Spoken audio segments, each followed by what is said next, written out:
Hello again, folks. It's Barry with Barry's 8-Track and Classic Car Radio Repair, and today we'll be demonstrating what else? A 1970 Challenger Chrysler unit.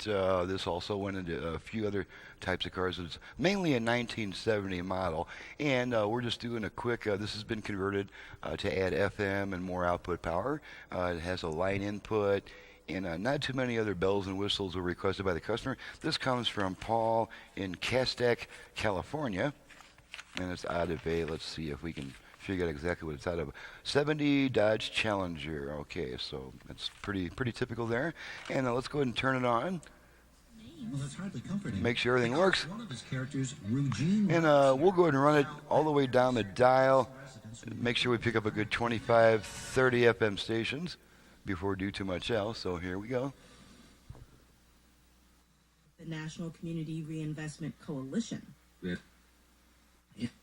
Mortgage companies, which are not Investment Coalition. We had the rise of independent. At the age of 85. Enterprise that we. There's nothing you can do. You know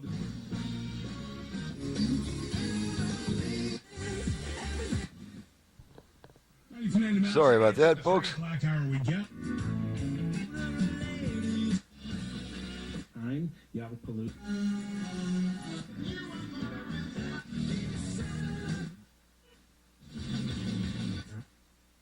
He makes fun of your...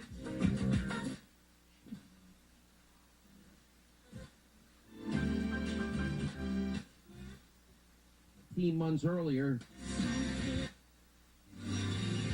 Every year with their exclusive...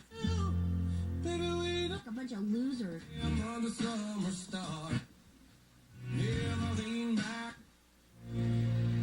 Okay, it's about 30, 31, 32 FM stations, pretty decent. We'll go ahead and switch it over to AM, make sure that works. Since there's no AM FM switch, we just turn this off and then right back on. And now you're hearing the familiar AM interference noise. Make sure we pick up something around 14. Okay, there's that one. Another one around 10 or 11. And there we go. Since I'm a performing arts student, I love to dance. And the hum is caused by my video equipment. Unfortunately, I would need to turn the video off to prove that. So you'll just have to take my word for it. Let's go back to FM. Test the FM presets. I got them all preset. This gives federal... Last time Congress... To the China. All right, let's go ahead and test the... This already has a left and right balance control.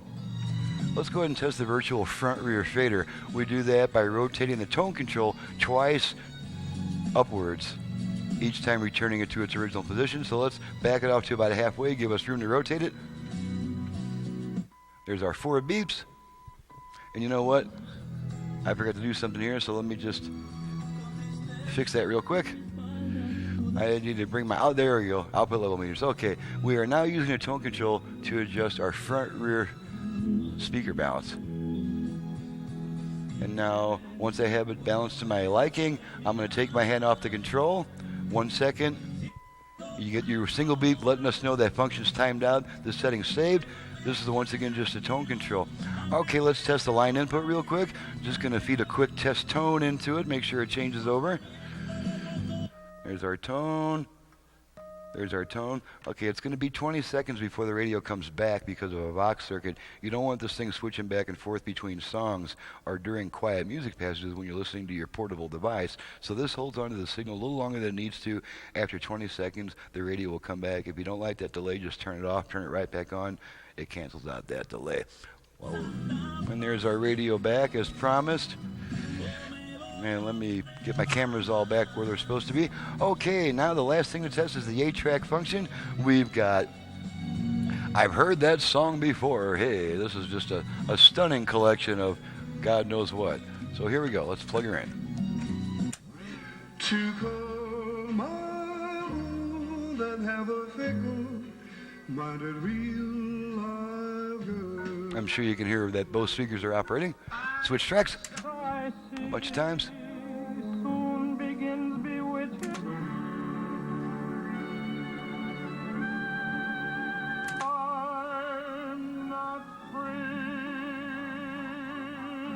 Sue, and that's why I'm blue.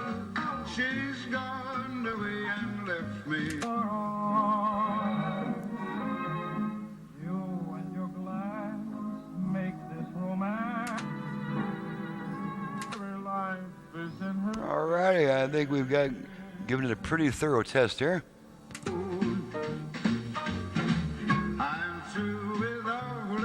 So after we eject our tape, the radio will come back immediately after the tape function.